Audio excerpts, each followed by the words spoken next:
It once occurred to a king that if he knew when was the best time to act and who were the most important people to listen to and what was the most important thing to do, he would never fail. But alas, he didn't know the answers to those questions, so he put it out to his kingdom. He offered a grand reward for anyone who could tell him when is the most important time to act. Who are the most important people, the right ones, not the wrong ones, to listen to? And what is the most important thing to do? Well, he got advice from lots of people. For the first question, when was the most important time? You must make a schedule. You must schedule everything in so you know exactly when you should do things. No, that's not true. That's not true at all. You must have a plan in mind for when to act. So you must have counselors and advisors to give you times and tell you exactly when you should be doing things. No, said a third. That's ridiculous. Sometimes you have to make a decision right on the spot. You don't have time to plan for it. So you must know ahead of time when something is going to happen. For that you need magicians, for they can see the future and let you know when it is you're supposed to act. As to the second question, who are the most important people? The physicians are the most important people because they're the ones that keep you healthy. No, then it was the religious people that said, no, it's the priests. They're the ones that keep you spiritually sound. No, said the administrators, it's the counselors you have around you. They are the most important people because they direct you as to how you should think. Again, nothing satisfied him. The third question is, what's the most important thing to do? Well, science is the most important thing to do. Through science we get discovery. Through discovery we learn new things. No, the most important thing to do is to pray. Of course, that was the religious people. Through prayer our thoughts are answered. No, said the military. The most important thing to do is to have a strong army and act. That's why your generals are the most important. But the king was not satisfied with any of these answers. So he decided he was going to head off to see the hermit that lived in the forest. For he had heard that the hermit was a very wise old man. But the hermit only dealt with simple folk, not kings. So he took off all his raiments and he put on the clothing of simple folk. He rode with his knights to the edge of the forest where he got off his horse, left his horse and his knights behind, and he walked on up until he came to that hermit.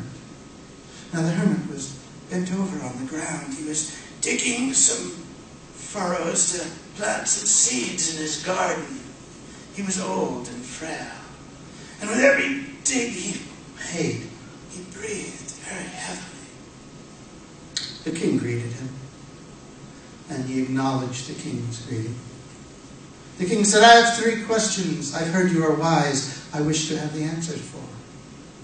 1, when is the most important time? One that is not to be missed so that I regret later on that I missed it. Who are the most important people? The ones that I should listen to before all else. And what is the most important thing to do? So I know that that is what I should do first. The old man didn't answer him, but continued to dig and turn the soil. The king saw that he was fatigued and said, you are tired. Why don't you rest for a while? I will dig for you. And the king began to dig. And he dug and finished that furrow, and he dug another furrow and then stopped. And there was no answer yet to his questions. In fact, the only thing the old man said was, why don't you take a rest now, and I will take over for you. That's okay, said the king. And he continued to work and dig. Hour after hour, he dug until the sun began to go down below the tops of the trees. The king stopped. He put his spade in the ground and said, "Old man, I came here to ask you for the answers to some questions. If you have no answers for me, then tell me so, and I will be on my way." The old man looked up. He said, "Look, there's a man coming here. Let's see what he wants." And the king looked, and there coming towards him was a thin man with a beard. His hand was over his stomach, and you could see blood coming through the fingers where he was clutching his stomach. The man made it just about to where the king was when he fell down in a faint, moaning slowly. Well, the king bent over. He took the man's shirt up and could see a large wound on the man's stomach. He grabbed his handkerchief. He grabbed the towel from the hermit. He soaked it in water. He pressed it on the wound to try to staunch the blood. But the blood continued to flow.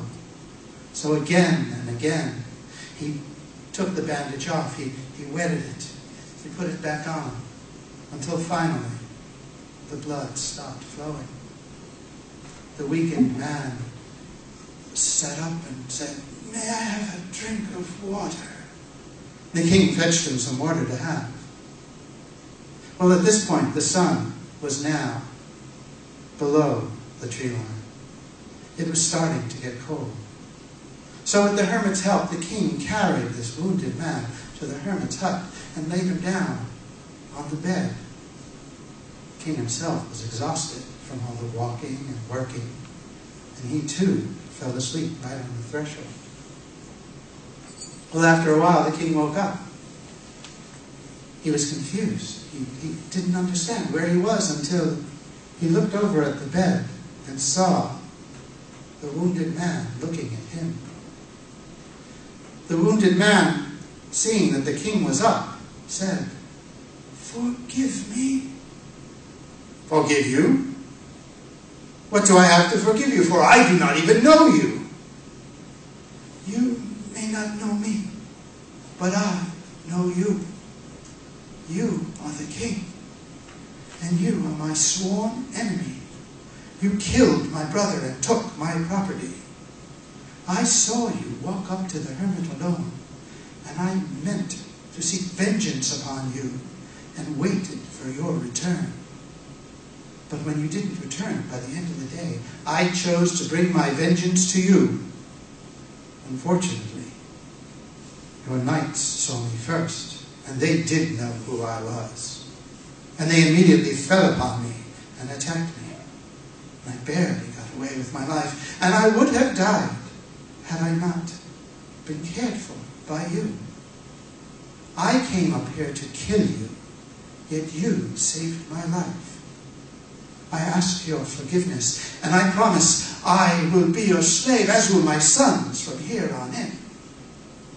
Well, the king was touched. He was rather pleased that it was so easy to make peace with his enemy.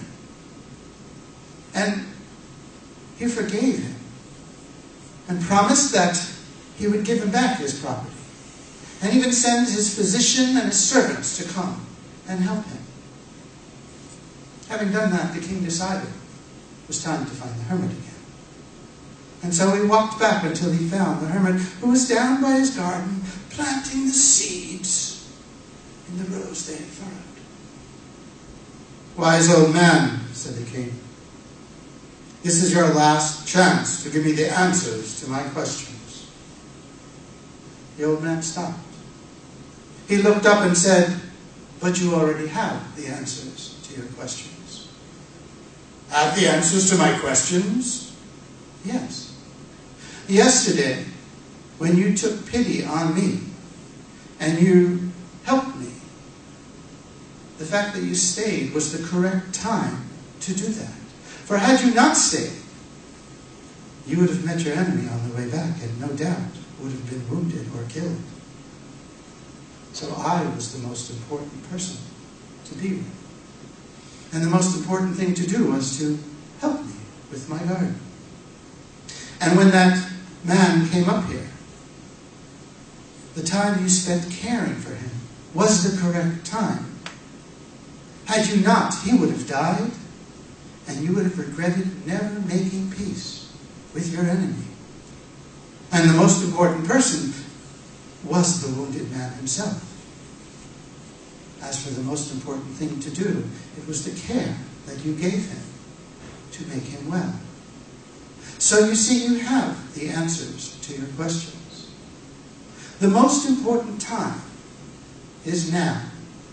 For now is the only time that we have dominion over. The most important person is that whom with you are with. For you never know if that will be the last person you will be dealing with. And the most important thing to do is to help those that you are with.